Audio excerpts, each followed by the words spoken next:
คันคายคันคาย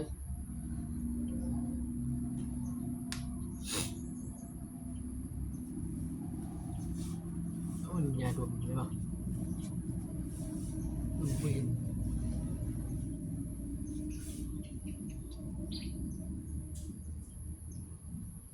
ยาดมเงียบใช่ป่ะมันถึงว่าน้ำ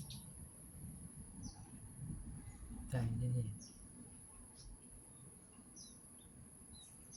ทีมไม่ใช่สิว่ะจริงอีกตัวหนึ่งว่ายาดมการไม่ได้เป็นลม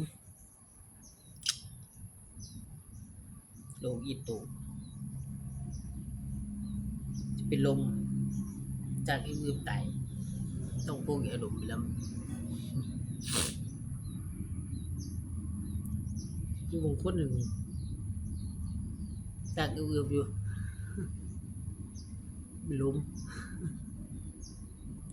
สรุปเลยนะตายเลยจากอื่นไงหลังหึมเลย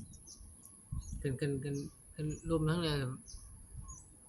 ปาดปากสั่นชีวิตเห็นปากแตกเป็นส่วนอะไรปุ๊บนี้หมดกันเออ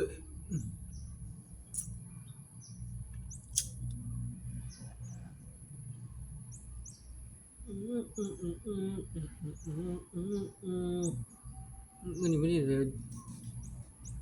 19วันนี้19วันอังคารคือวันพุธนี่แหละวันอังคารกับพุธเลยวันพุธ19มื้อ20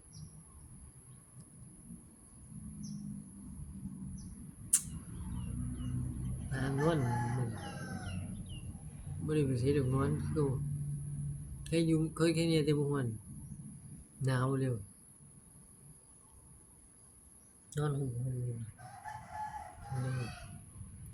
นอนห่มๆหนาวดิมีหยังเฮ็ดของมึงนอนเบิ่งหนังนั่งเบิ่งยังอยู่เบิ่งหนังอีกคนหาเบิ่งหนังหนังผีก็ได้หนังผีปอบไปเลยก็บ่มักเบิ่งอยู่หนังผีปอบมันหวาดเสียวดีน่ากลัวเบิ่งหนังผีปอบ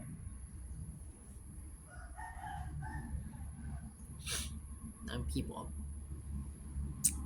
พอแล้ว